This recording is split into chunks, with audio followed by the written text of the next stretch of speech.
Dito po tayo ulit kasama si Kuya Bong, ang pinakabatang kapatid ni Tatay Digong. As usual, ngayon po ay Tuesday, araw ng dalaw. No? Ang huling dalaw po, Biyernes. Kamusta po si Tatay Digong?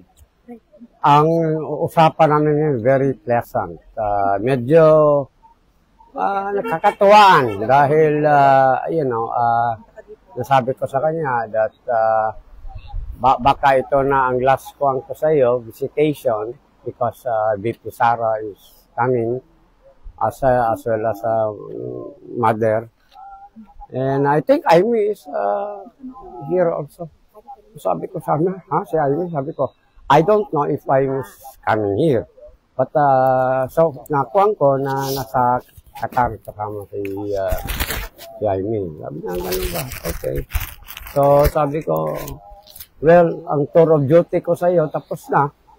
So, ngayong Friday, dapat visitation ko pa rin. Pero if VP Sara is gonna be here, so siya nang mag-take over. Sabi ko na, take charge na si Sara dyan. Tapos, sige siya tingin sa akin. Punta ka nga dito. Bakit? Yung pantalon mo, saan mo pinatay yan? Sabi ko, hindi, wala. Bira ng mga patahi dito, kung ready-made. Saya, bilihan mo ako niyan. Ha? Sabi ko, pwede ba? Pwede. So, nagpapabili siya na ganito kasi mahilig sa corduroy. Tapos, sabi niya, wag yung polyester ha. Gusto ko yung cotton na kon. Sabi ko, sige ako na bala. Kaya from here, tutuloy ako sa H&M kasi sa H&M ko ito nabili. Maghanap ngayon ako ng terno na kanya pangkuhan. Parati siyang nakukuhan sa akin kasi alam niya na, Kenzo ka na naman. Kenzo, okay. So, updated siya sa mga passion. Magandang usapan namin ngayon. Konsa, yung the fact alone na dadating na si BP, si Mayor Bastayat, masasataya talaga siya. Yung pagpupulong po ng mga Pilipino sa Sabado, yung nakalipas sa Sabado, nakwento nyo? Yun, talagang natuwa. Sabi ko, umuula noon ang mga Pilipino, hindi talaga umalis. Yes. Nagkuhan pa sila, nag-concert pa pagkatapos. Pati ako naging instant celebrity na rin doon dahil dami nagpa-picture sa akin. So, tuwang-tuwa siya. Again, parati nang inuulit talaga niyan. Maraming salamat daw sa mga supporters. Tapos biniro ko siya, sabi ko, pag ikaw makakauwi ka naman in due time, ang gagawin natin, sigurado yung mga ibang supporters, dadalaw sa Davao yan. Lalo na, uupo ka na ng mayor. Sabi ko, kailangan magpa-Thanksgiving ka rin doon. Kaya, magpalitsyon ka ng baka everyday para sa kanila. Meron ba kayo na pag-usapang balita sa Pilipinas po? Ano yan? Meron kayo na pag-usapang balita sa Pilipinas? Wala man actually. Ang mga update ko lang sa kanya, yung ano na nangyayari ngayon. Other than that, wala. Yung ano po, yung survey na siya pa rin na pinagkakatiwalaan. Okay, yeah. I mentioned the survey. Tuwang-tuwa sa doon. Sabi ko na, alam mo ba, Mayor ang tawagan. Alam mo ba, Mayor? Nandito ka ngayon sa Cuenca detention. Ang trust rating mo 63. Si BP 50. Si BBM 32. Ha? Sabi ko, wala ka pang ginagawa niya. Nasa kulungan ka pa. Tuwang. He's very happy. May advice ba ho siya kay BP? Ano yan? May advice siya kay BP? Wala naman, but actually he's, waiting for him talaga. Because I told him na, whatever na na-miss ko sa iyo na ma-inform kita, BP will be the one to.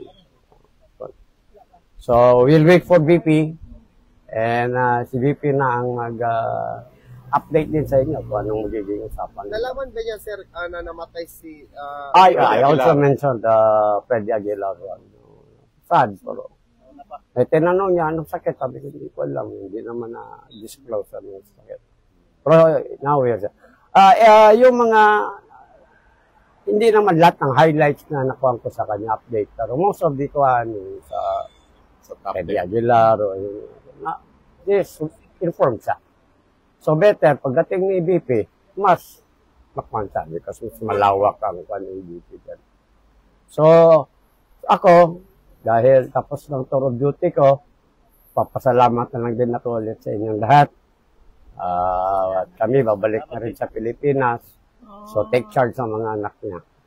Paano po kung ayaw namin kayo paalisin? Ano? Paano kung ayaw namin kayo paalisin?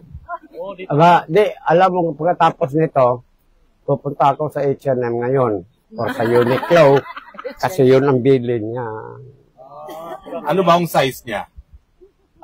Kami na, mamaya, maganon-ganon na lang ako. Banayin ko na lang kung anong size ka. Kalusugan po. Kalusugan ni tatay. Oh, is high spirits pa rin siya. Hindi ninyo makukuha yung fan pa rin siya. 30 talaga siya. He's ready for this, or, nangyari. So, this is in high spirits. Ang kailangan lang sa kanya dyan, medyo pagkuhan, pleasant istorya, tuwang-tuwa siya kung anong mga development.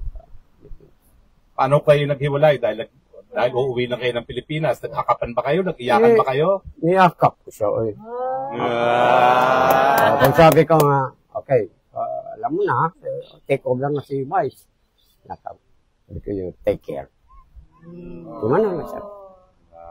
Okay. Maraming salamat, Kuya Bong, at mamimiss ka namin. Huwag ka na umalis, dito ka na tumirali ka na. Samahan mo ako, mag-asylum ka na rin, Kuya Bong. Parang dalawa na tayo asylum seeker. Thank you sa inyo lahat. Mensahe niyo po, dahil mensahe ninyo galing kita Tatay Digo at mensahe galing sa inyo dahil kayo pauwi na ng Pilipinas. Ako talaga, wala akong ibang makuha. Nagpapasalamat din talaga ako sa lahat ng supporters. Yung undying support ninyo na galing kahit sa ibang lugar, tumitiis sa ulan, lamig, lahat. So, para sa akin, highly appreciated talaga ito. Sana sa inyo, sino man sa inyo makapunta ng Davao kung makabalik na si PRRD doon. Kami naman ang babawi sa inyo doon. Magpalitsyon tayo ng baka para sa inyo. Basta wag niyo ako lilitsunin. Okay. Maraming salamat po ha. Siyempre, bon voyage, Kuya Bong. Okay. And ma'am, napaiyak na si ma'am. At kayo po, dahil kasama namin kayo dito sa napakatagal na panahon. Ano po ang inyong damdamin ngayon? Mensahe kay Tatay Digong. As I said, sana tatay, magpakatatag ka lang dyan. Magpakalusok ka, kailangan. At maraming nag-aantay sa iyo ng mga Pilipino all over the world. Mahal na mahal ka namin. Yes. Yan po si Ma'am Edelay, ang may bahay ni Kuya Bong at talaga naman pong loyal na sinasamahan si Kuya Bong sa pagbisita kay Tatay Digong. So anyway, may questions pa kayo? Ano bang pinagkakaabalahan ni President Duterte doon sa loob? Lolo, sige tulog, nood ng TV. Saka nagbabasa, may libro siyang binabasa. Naririnig ba tayo? Naririnig ba tayo? Naglalakad-lakad naman siya, sir. Konti, pero sabi ko, magparaw ka lahat. Ay, matanda na. Okay. Naririnig niya kami dito. Hindi. Hindi niya marinig. Kaya nga, sabi ko, hindi ka ba pwede mag-request sa gwardiya? Kahit tungtong ka lang dyan. Sigaw kami ng sigaw. Wala tayong magawa, kanilang policy yun. So,